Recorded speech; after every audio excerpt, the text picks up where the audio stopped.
Welcome into the Players Perspective Uncensored podcast. Happy to bring another episode to you guys, man. Got a special guest, a legend, one of the best to do it on and off the court, on and off the field.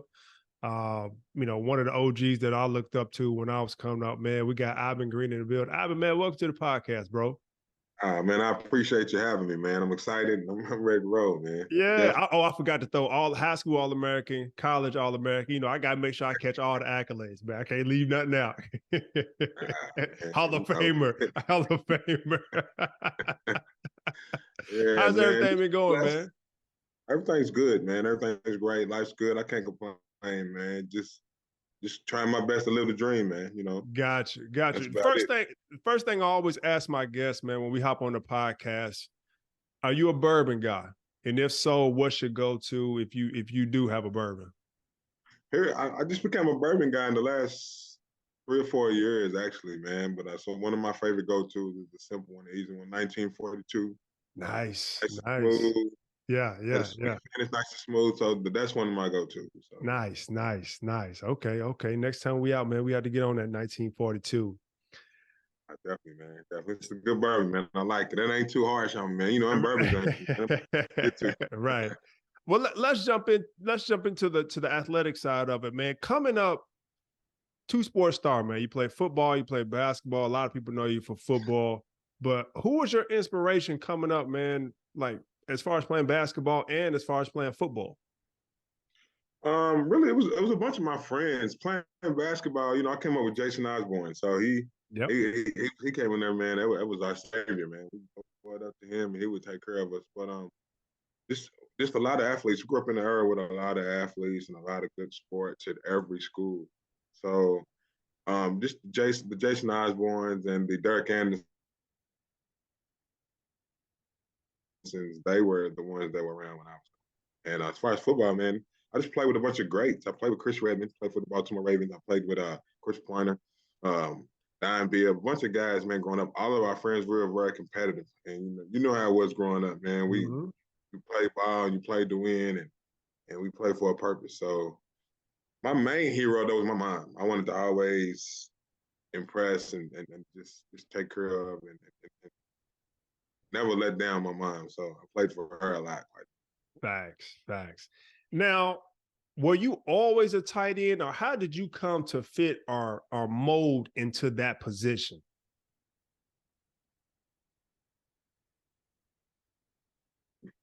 I think it was more of it was a tight. I was always a tight end. They called it split end. In high school, when I started playing it, they called it split end. And Coach Redman, he would allow me to go tight or split out if I wanted to. So we called it split end.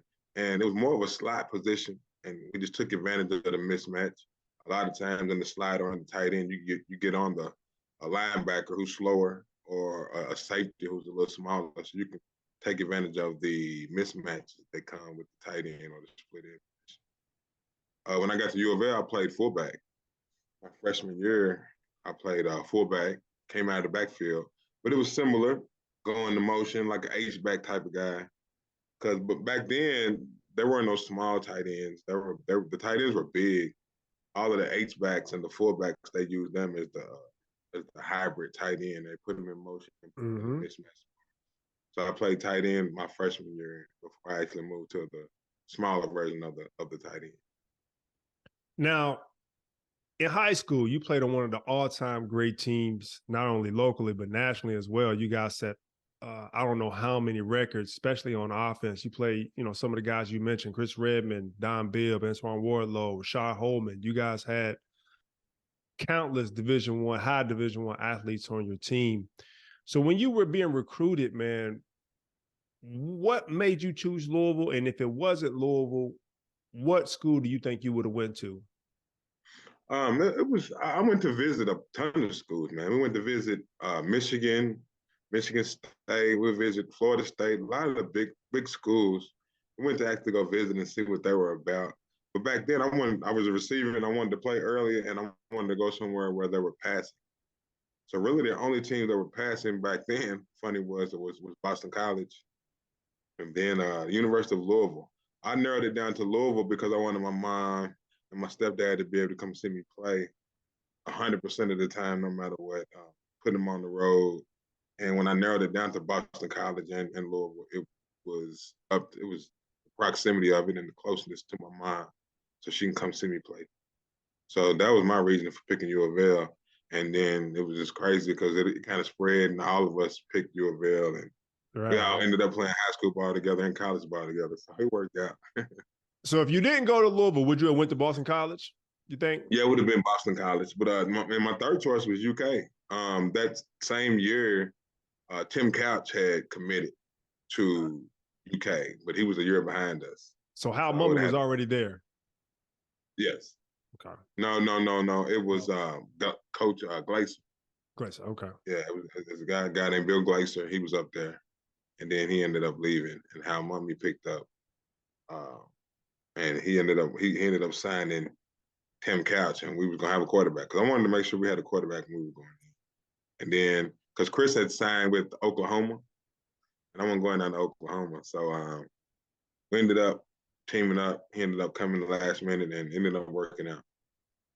Man, it sure did. Now talk about you chose Louisville. Now Louisville was kind of struggling when you guys got there. We was in the old, the old stadium, and I was talking to Chris about this on the podcast. You guys were kind of like some of the pillars that really kind of set the foundation. Because in '90 we came off the Fiesta Bowl win, right? And kind of after that, we kind of went down into a valley a little bit. And so when you guys came in, like you guys were kind of that transition, that pillar foundation going from the last, seasons at the old Cardinal Stadium to, what would then be Papa John's. Talk about how it was when you first kind of came into having record-breaking career toward the end when you were exiting Louisville. And it was crazy coming in. We played at Cardinal Stadium, but the funny part of it was with all of our high school playoff games were at the old Cardinal Stadium. So we were used to playing at the old Cardinal Stadium, but it wasn't as luxurious as we thought, especially going into this new stadium with the new stadium. It was almost like a piece of patio rug on top of a parking lot. Man, some of the injuries that we had on that turf was crazy coming in, yeah. But we were definitely that team, that pivotal team that came in, that kind of turned it around. We played some great teams that those years, man. We played Penn State, Michigan State, Utah, North Carolina. So we definitely had that kind of a schedule coming off of an independent team with Howard Snellenberger before. Mm-hmm. So we had some great teams coming in, great play. We were very young. All of us were freshmen coming in, playing. So we kind of knew we had something dangerous, something to play with. We just had to get seasoned and get a little experience on that belt before we actually started having some success. Now, if it was one moment in your college career that you can look back and define and be like, yeah, that was probably the best peak Ivan Green right there. If you could point to one game, which one would it be? Man, it was a bunch of games, man. But we coming and playing against Penn State. No, I want to say Oklahoma. We played Oklahoma at Oklahoma, and we went down there. Of course, we got our butts kicked, but I had a great game, and we were walking off the field, and a lot of the players out of Oklahoma were like, "Green, what are you doing in Louisville? What are you doing playing in Louisville?" Right. As we were walking off the field, what are you doing in Louisville? And I said, "Man, I'm balling. That's what I'm doing in Louisville." So right. That became the pivot. I think that Oklahoma game, man, we put up some numbers, man. We were able to play, know we can compete on a higher level, man. We were young and just flying around and really not knew what we had, but that was one of my pivotal games at Oklahoma. So we talk about the tight end position and, back then how you had to, tight ends were a lot bigger. And now it's kind of like, being a tight end in today's game is almost like another wide receiver. Talk about the evolution of the tight end as far as when you played as compared to how you see it now when you watch college or you watch the NFL games. There wasn't a ton of tight ends like that back in the day. It was probably one. Shannon Sharp came in. He set it up. He actually set the bar for that hybrid tight end, because otherwise you would just go to the fullback or with the H-back and put them in motion and create those spaces. And so back then, really only two teams had it. San Francisco 49ers and then the New England Patriots were really the only ones that started using that hybrid tight end. but it was really never heard of. They wanted the tight end to be more of a blocker, and it was harder for guys our size. We had to hit the weight room and get strong, so it was Mhm. harder for guys our size to maintain and sustain those blocks. Now that they put them tight ends in position to where they're more successful. So I think plays and the way offenses are called is lean more towards that type of athletic tight end, which it helps. It creates the mismatch, like I said earlier. So Right. times have definitely changed. So you went on, man. You had a stellar career. You were All-American in Louisville. You finished setting records. You still are an all-time leader in receptions, yards, TD catches for tight ends. You were just inducted into the U of L Hall of Fame, Ring of Honor. So when you look back and you have those accolades, man, what does that mean to you? Man, again, we came up in a time where everybody wanted to play ball and make plays. I think a lot of us, if we knew back then what we know now, a ton more of us would be a lot more successful on the field and would be have Hall of Fame or Ring of Honor.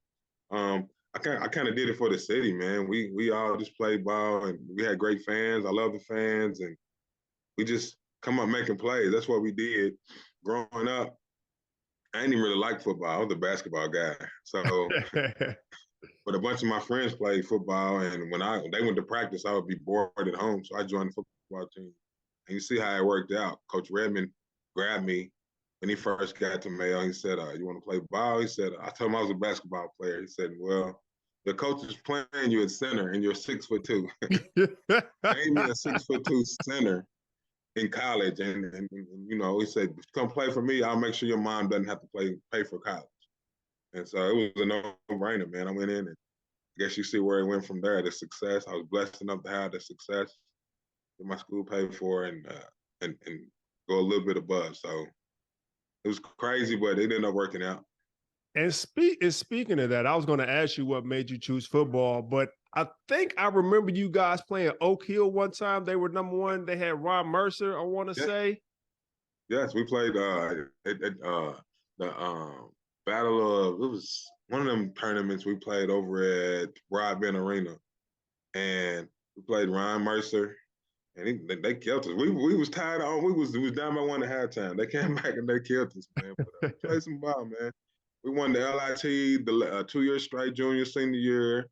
Went to the state tournament a couple times. So we played some ball. I had a few small offers to go to college to play basketball, but football got me D1, and I played some ball. I was able to go to my dream school, home school. So I guess you can say it worked out. It did. It did. Quick touch point, man. I was a young guy, man. When you and Chris were at U of L, I was, little league playing football. I used to watch you guys. My sister went to school with you guys. And so at the time, I was a water boy for Central and Coach White. My dad had played for him. My dad went to Central. So I kind of wanted to follow in the footsteps of my dad and go to Central. So I'm on the sideline, watching the game. I remember like yesterday, man, you guys were playing at Old Mill. And I think it was because that's where Central played all their home games. And the game had gotten out of hand because I think y'all put it away in the first quarter. But I never forget, man, Chris Redmond to drop back and he hit you on a seam route down the middle and you laid out and caught it one hand. And I didn't know who you was. I just remember asking my sister, I'm like, man, who was the dude that made that catch? He's like, man, that's Ivan Green. I was like, oh, okay. But I never forget that catch, man. That was an amazing catch that you had. I don't know if you remember, but I remember it watching on the sideline, man. But that was pretty cool, man, to be able to witness that. Yeah, I don't remember that one, but I know we had some battles with Central. Central had some great athletes, so we definitely had some battles with Central, man. So just in high school ball, just thankful to be put in that position.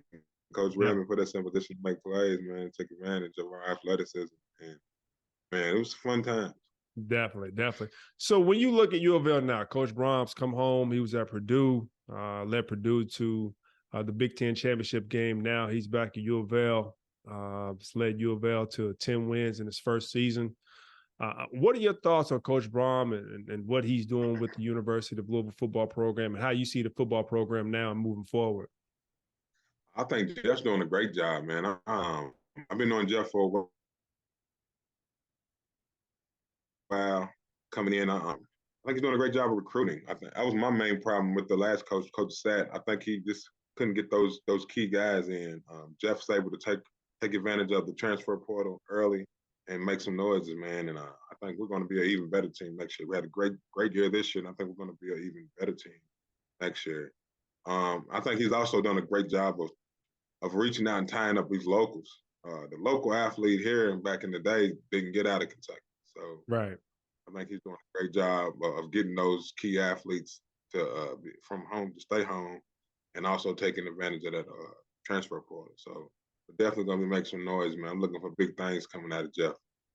Yeah, I do too, man. To think that he come in and win 10 games in his first year, man, and now that he's hit the portal and he's already locked in some like major guys coming in from the SEC. I think he has the guy Wes Walker. He was the number one safety in the SEC. You just got a tight end from Miami. You got the Skyler quarterback coming in, man. Yeah, He's he got grabbed a some good big time. quarterback. Yeah, he's got some big time players coming in, man. So I'm looking forward to seeing what he does in year two, man. And he set the standard, man. 10 games in that first year, he set a pretty high bar for himself.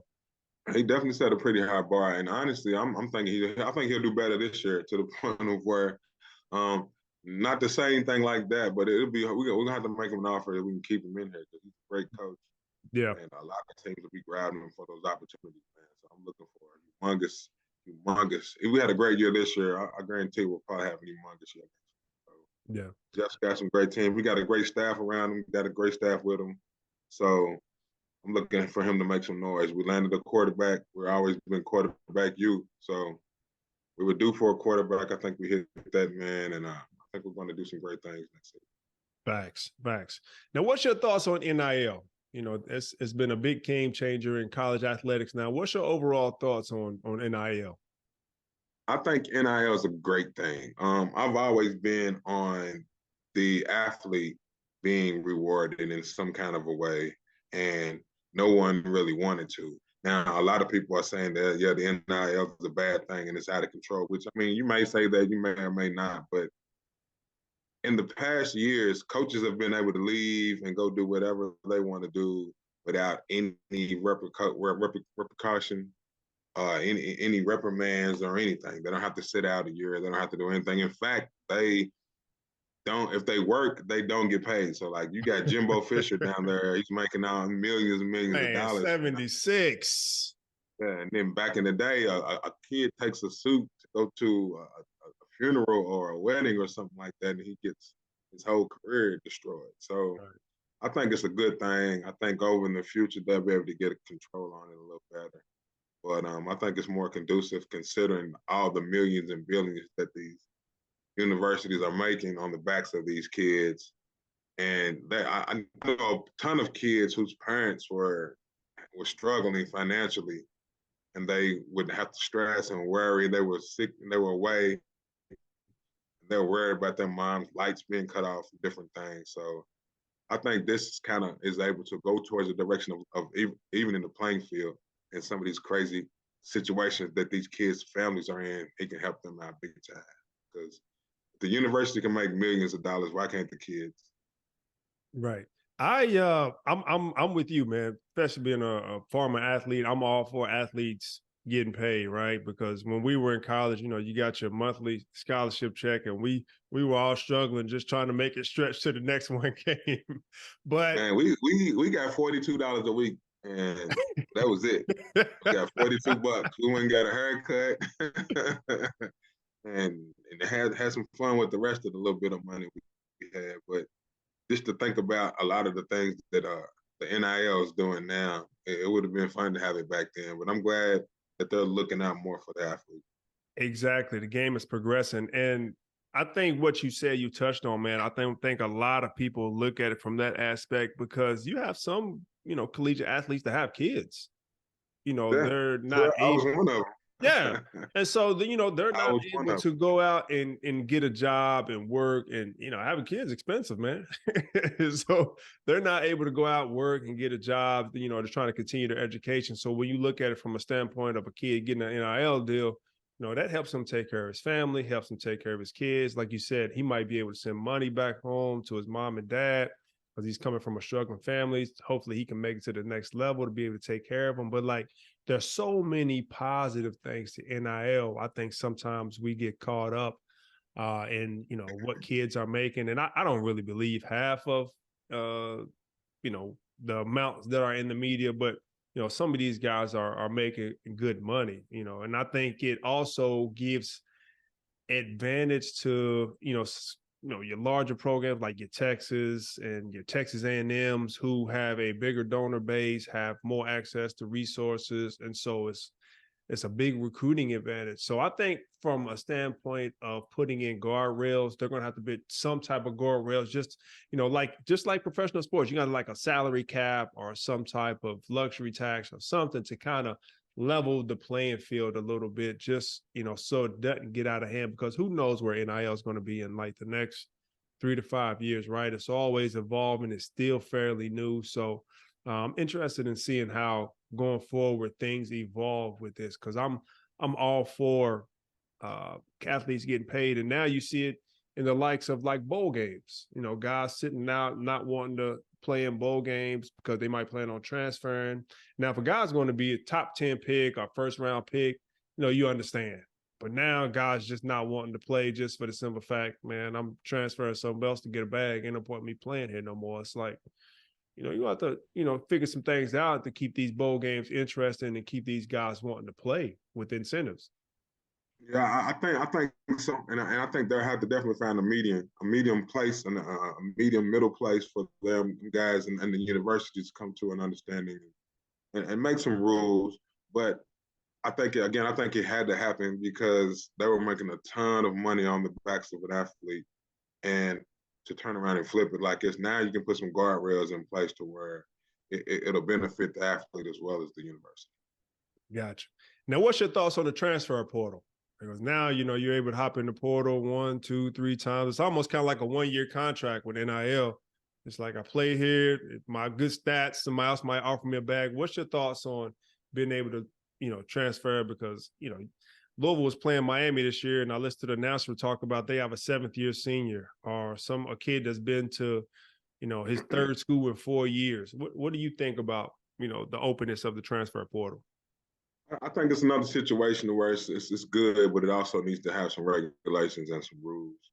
I think it may even come down to players having to have a players union similar like the NFL has, to where now you got a players union and somebody can be rep and they can come up with contracts and different things to where people can actually have standards and like you said, guardrails on it, but at the same time, it benefits the player as well as the university. Um, Coaches leave all the time. I'm always going to say that coaches leave all the time without any penalty. But back when we played, if a player left, he had to sit out a year. Right. A coach doesn't have to sit out a year. He can take a better job somewhere else. He can go other places and not have to worry about it. He can get endorsements from Adidas and Nike or different places and get gear and get everything else. And the player who's out there actually playing and winning the games and showing off a little bit can benefit from something like this. So I think it's great. I think it's wide open. I love the Wild Wild West style because now it opens up the eyes and says, okay, let's create an atmosphere to where we have some kind of control. NCAA has definitely had a major control on things. So it's time to open it up. And I think once it's loose, now that it's open and it's loose, they see it's not getting ready to destroy anything. It's going to make it better. It makes it better for smaller schools. It makes it better for some of the other schools. It widens the pot and it evens the playing field. So I think a lot of teams, if you look at Colorado, the way Deion's able to go down there and make some noise, he's taking advantage of the transfer portal and getting some linemen.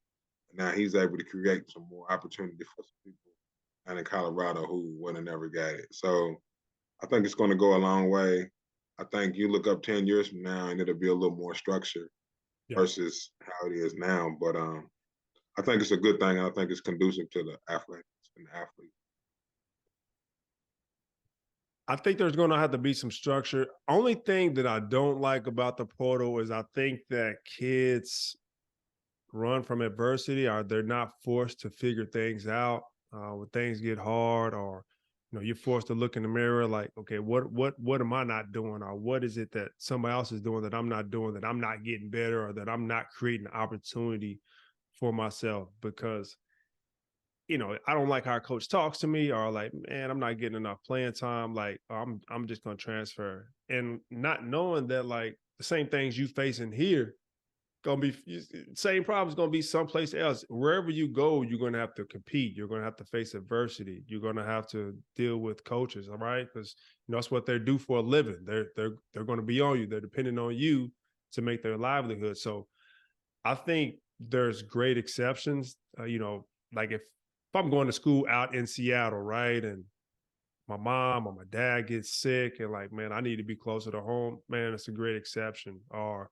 like you said, if a coach leaves, if my coach that I came in to play for, Coach Brom, and Coach Brom takes a job at Clemson, like I think I ought to have free reign to be able to go someplace by myself.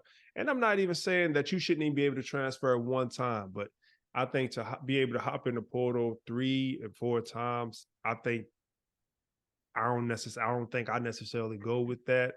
But I think there has to be some type of structures with that. I like the portal, but I think there has to be some type of guardrail to go with it as well. And I think that's coming. I think that's definitely coming. But I think something like this had to happen for it to come. Otherwise, we would have just been kicking the can up the road. So, like I said, I'm glad it's in now. It's definitely time to get some structure because we're in a generation now, especially with the mental health aspect of it, to where some things have to change anyway. So, definitely kids are coming out differently and you can't talk to them a certain way. You got to coach them a certain way and different things. But I think that makes for better coaches. I think, if you go in there and you can coach, you can actually coach. I think you have to change your style from one kid to the next and other things like that. But as far as the transferring more than once, yeah, you can lock it down to one time. Because they passed a law here in Kentucky. The high school is able to do it now. They're able to transfer one time. Nah, I didn't. And That's yeah, they made the rule now each SAA to where you can transfer one time without penalty. it now. So maybe that's where we lean towards, or like I said, get a players union in football to where they can create that atmosphere to where yes, you can, based on the circumstance, you can transfer one time without it. Gotcha. Ivan, now we've come to the podcast, man. We call it the Bird Proof segment of rapid fire questions. I'm gonna shoot you a few questions, man. Give me your first thoughts. Don't think about it. Just shoot whatever you think, and we're gonna roll with it. I got you. Ready to roll. Let's do it. Hardest hitter on the football field you ever came across? LeVar Arrington, tight end. Linebacker for All-American linebacker for Penn State. Him and Courtney Brown smashed me one time coming across that middle. Man, I couldn't even breathe walking off that field. You got 5 daughters. They hoop. Who wins the backyard shootout, you or your daughters? Me, of course. Me, of course. Dad taught them everything they know, but they're definitely going to quadruple team me. One of them not going to play. She's going to keep scoring, so they're definitely quadruple team me. But Aaliyah Green, I'm going to go with her. She's down in University of South Florida coaching college basketball, so I'm going to roll with Aaliyah. She'll probably beat me a little bit. She's probably about 6'3". Harlem Nights are coming to America. Definitely coming to America, man. I'm an Eddie Murphy guy, and as a lead, Harlem. I love both of them coming to America 1 and 2. I know I'm inside now. That's definitely a hard pick, but I'm gonna go with coming to America. Okay, we're gonna go start, bench, and cut. We got Rob Gronkowski, got Travis Kelce, and we got Shannon Sharp. Who you starting? Who you benching? Who you cutting? I'm starting Shannon Sharp, the legend. Definitely the legend. You know what I'm saying? And I'm gonna go with Gronk, big Gronk making them play. So the youngster gotta go. So Kelce, man, you the low man on the totem pole. You the rookie, of the group, so you gotta go, my man. But they're all great players. I'm proud to call them tight end. I'm proud to be in the tight end group. So definitely, man. So you coach Little League football. And we're going to end the podcast with this. What's one thing that you always preach to the young guys, especially that may look up to you or maybe wanting to be the next Ivan Green, Rashad Holman, Chris Redmond, what's your advice to them as they go through, as they're coming up and just wanting to be inspired and wanting to grow and to become the best football player that they can become, or athlete? I'm currently coaching O-line over at Central High School, so I'm preaching to them guys all the time that this is not a hard thing. I mean, this is not an easy thing. If it was easy, everybody would play this thing. It's very, very hard, but life is hard. So one thing I love about football, man, it teaches you about life, about the hardships of it. You have to go out there and you got to play in different conditions, and you got to go out there and play through pain, play through other things, and with teamwork, and fight through adversity. And life is definitely about adversity. So my thing is take care of business and make plays. And when it's your turn to shine and to step up, you'll be ready. If you stay ready, you ain't got to get ready, man. So just a lot of these guys want to go to college and want to play, and I teach them how to use their athletic ability to get them somewhere and get them the ability to go to the next level and change their lives. Football changed my life, so I preach to them, if they go hard in the paint in this football thing or these sports things, man, they can definitely step up and change their lives. Way to close out the podcast, my brother. Appreciate you taking time out of your day, man, to come through and join me, man. It's a pleasure. Fellow Bulldog, fellow Cardinal, fellow legend, man. I appreciate you coming through and blessing them with the podcast. You already know, man. Anytime, give me a call, give me a holler, text, man. I'll jump on anytime you need me to, man. Tell the family I said what up. You know, I grew up with your sister, man. Me and her, we were since daycare together, man. My best friend. I just seen her not too long ago. I see she's doing a lot better, man. So just tell the whole family I said hello and I love you. I will do. Appreciate it, bro. All right, no problem.